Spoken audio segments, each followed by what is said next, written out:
Hey everybody, this is Strategywizard again, and today I'm going to be doing another one of my me versus the critics of a game that I really like.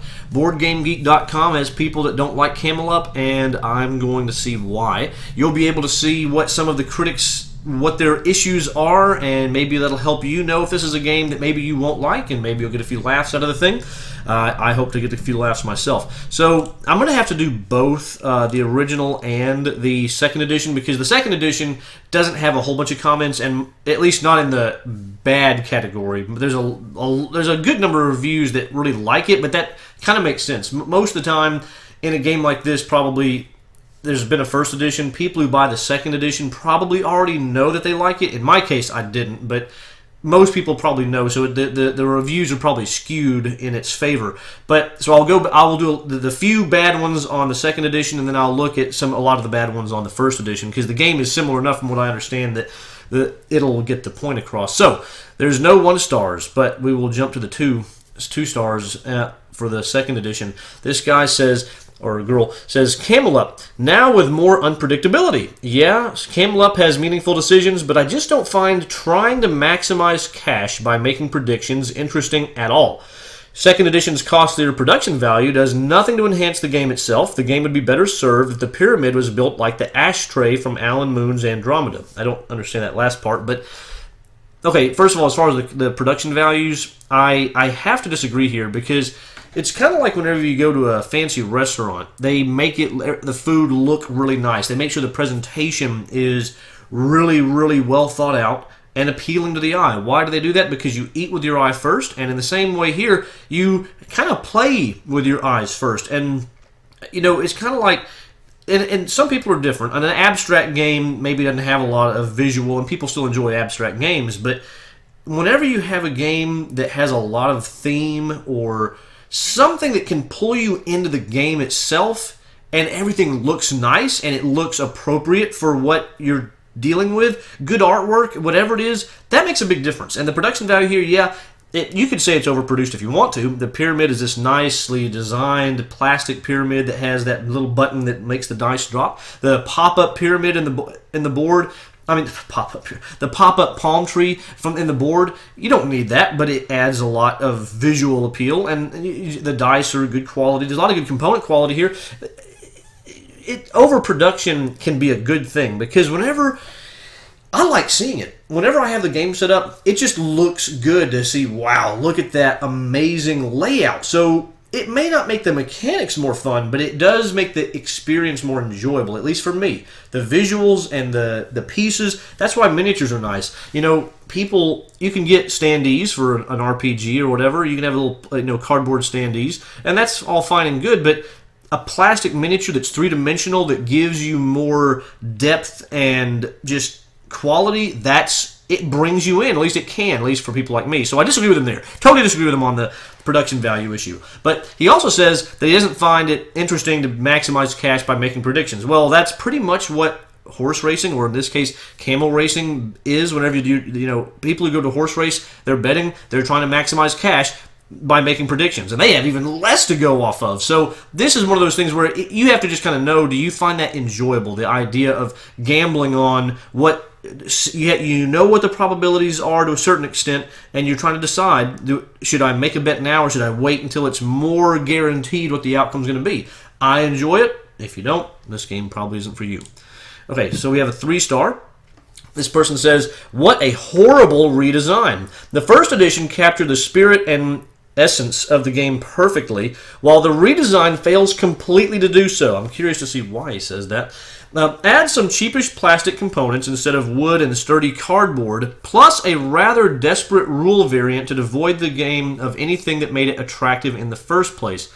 I'm curious to know what he means by a desperate rule variant. Not sure what that is. That said, the original game is good, sometimes hilarious, lightweight and lighthearted 30 minutes of fun, best at 5 to 6 players, but still good at 4 or 7 to 8. Grab your first edition while you can. Okay, so what does he say is bad? Cheapish plastic components. To me, the camels, they're plastic. Yeah, the originals I know are wood, but the plastic ones feel great. I don't have a problem with it. They're nice and chunky and well designed. I like that a lot, and I'm not going to say I necessarily like them more than wood, but I don't think I would like the wood more than these. They're just really nice in my opinion. And then sturdy cardboard for the pyramid. I hate to say it, but just from seeing, I watched a video by the Game Boy Geek, and he showed the differences in the two versions. And I have to say that after seeing what the original pyramid was like, I'm so glad I didn't get the first one. But that's because with that one, you drop the pieces in, you flip it upside down. You have a little rubber band that makes it where whenever you push it, you have to put it all the way on the bottom, upside down. You put the pyramid upside down, pull it back or whatever, pull a little cardboard back, and then the rubber band pulls it back after the die comes out, and it just sits there. It doesn't roll. So with the new pyramid, you actually can hold it up, hit the button, one drops out, and it rolls. That all by itself is exciting, and it looks better because it looks like a pyramid, not like a pyramid with this goofy thing hanging off and a rubber band that's supposed to help make it functional. Now, I'm not saying it's bad or looks bad, but to compare the two, to me, the new one is a no-brainer as far as being better quality. It just, knowing this now, I would, if somehow something happened to my second edition, I would probably not even buy the first edition just because I would miss the component quality of this one so much. So, totally disagree there. I don't know what he means by desperate rule variant to devoid the game of anything that made it attractive in the first place, but I find the rules to be absolutely wonderful. Okay, 4-star. Do we have any good ones? Don't really get it, honestly. The speed and slow tiles seem very random, more so than the game itself. I guess he's talking about the spectator tiles that help you, you place it, and if a camel jumps on it, they move forward or backwards, depending on how you place it. I don't see that. I don't see why he gave it a 4. That was kind of pointless. Do we want to do a 5? Let's see if there's a 5 that's worth doing. Some components are equally as good, but some areas definitely seem a downgrade / cheaper alternative compared to the original. A huge disappointment. Now, as far as that goes, that probably goes back to the whole wooden thing with the camels. Maybe you like the wooden camels more. To me, that doesn't matter. The new ones are just fine, but component-wise, he doesn't make it clear why he's giving it a 5, even if it's a component downgrade in your opinion. Is that a reason to give it a 5 unless you didn't like the first one? It's easy to play and looks gorgeous on the table. It's got a little too much unpredictability for my taste, especially with 5 to 6 players. It feels like I rarely get a chance to make well-informed decisions. Maybe I'm not much of a gambler, so I don't find random guesses that much fun. Now, I can understand that. If you don't like the gambling aspect, you won't enjoy it as much. Now, I haven't played with 5 to 6 players. The most I've played with is 4, and at 4, I still feel like there's plenty of option and chance to make good decisions.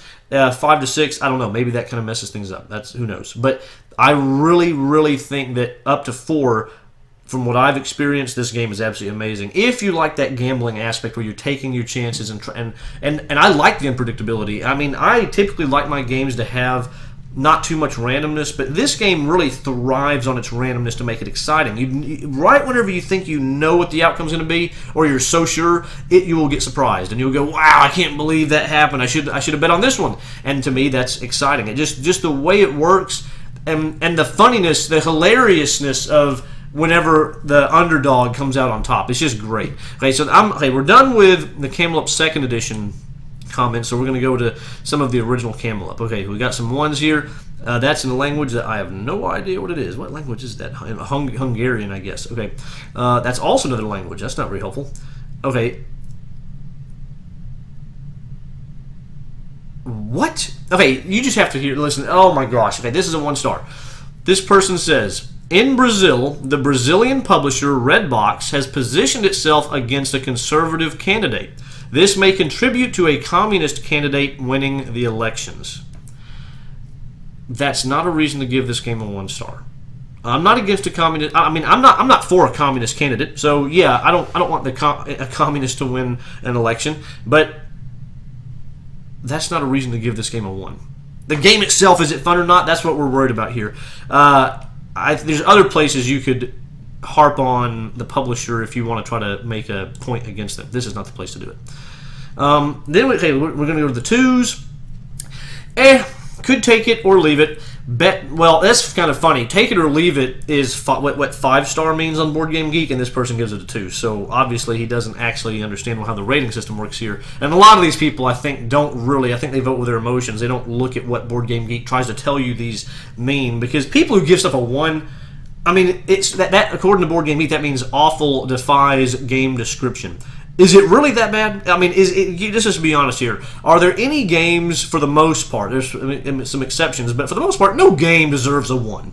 Is it really so bad that it defies game description? It's one thing if you don't think the mechanics are fun, or you think there are maybe some things that are a little broken inside the game that make it to where it's not, perfect. But to say it's just awful and defies game description is extreme. And 2 is still, this guy's going way too low if he thinks it's a take it or leave it game. But he says betting was fun, but it wasn't exactly fast for a race. Maybe if the camels had special powers or they moved faster than 1 to 3 spaces at a time.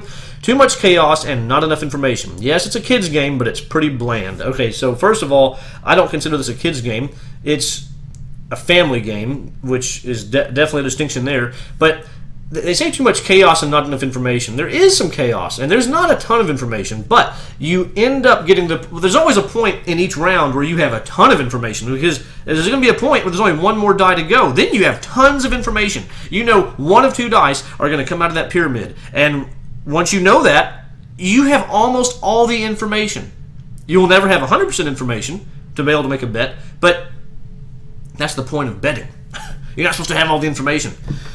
Okay, let's see what else we got. I've only played this once at Meeplefest. Perhaps I need to try this again, but I saw no game here. The choices were always quite apparent. Now, this is hilarious. The other guy said it's too chaotic and hard to understand and make decisions. This guy says it's always apparent what you should do. And when I tried to shake things up by not just grabbing points, I was rewarded with a low return. And when I tried to shake things up by not just grabbing points, I was rewarded with low return. Okay, I guess what he's saying is it was obvious to do one. And he doesn't say what action was obvious. To me, there's a lot of times where it's not obvious what you should do. Because here's the thing. If you roll, you get a guaranteed point. You always get a coin. But if you do that, you're giving other players more information. It narrows down the possibilities so they can have a more educated guess on what to bet. So rolling is great because you always get a point, but you're giving everyone else more information. So that's not obvious to me. And then gambling and actually taking a betting ticket, that's almost never just obvious.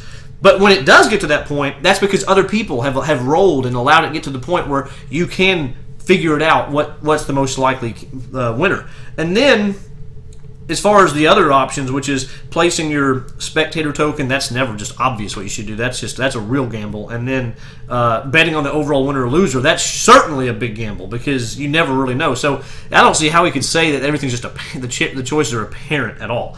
This guy says too much randomness. Oh, there we go again. These people flip flop. I mean, no one's flip flopping. It's just amazing that people who don't like it. One person says the choices are too obvious, and then other people saying it's too random to understand. This guy says too much randomness in one game for my taste. Game is pure random and luck fest with so little to no chance to push that luck in your favor. I would say worst game ever. Whoa! It hurts me to even read that. I mean, there is a lot of luck, but again, it's a game that's built around the luck. It's built around it, and it's built around it in a way that makes it exciting for people who like the gambling and betting aspect. So it's just not for him. I don't like it. Totally overrated. So that doesn't really help. This guy says, don't remember much of it. I remember once playing a game with a peculiar movement of animals. Those were elephants, if I remember correctly. I was charmed by that elephant game, and therefore I thought maybe this one will be great too. And although it has a few similar features, the game fell flat almost immediately in my experience. It's almost unpredictable, and all the time I kept wondering how such a game could become a game of the year. Sigh. So many better games coming out each year. Well, again, it goes back to the whole thing that if you like the gambling aspect, if you like it and you like taking risks, because to me, part of the fun of Camel Up is sometimes taking a super big gamble early on so you can try to get the most points.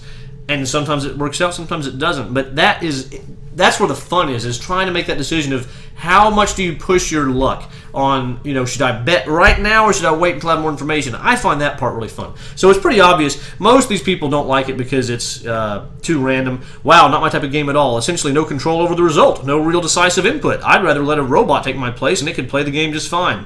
Mindless wagering. I appreciate camels, not utter randomness or aimless gambling. Modern family games should be better than this codswallop. So yeah, totally based on luck. Wouldn't recommend even for kids unless you want them to become hazard players.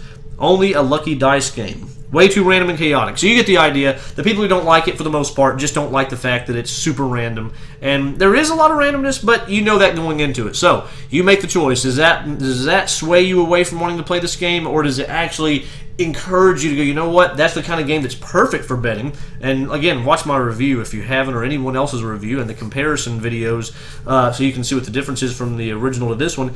And you can, and between all this, you should easily be able to decide for yourself if this is your type of game. Me, 10 out of 10, as I'm sure you, well, you may not have seen my review, but 10 out of 10 for me. I thought this was an amazing game. It just hits the mark. Let me know what you thought. Do you agree with these people? Do you agree with me? Leave down in the comments if you have any questions or anything else you want to share, and I'll get back to you as soon as I can. And I look forward to seeing you on the next video. Take care, everybody. Bye.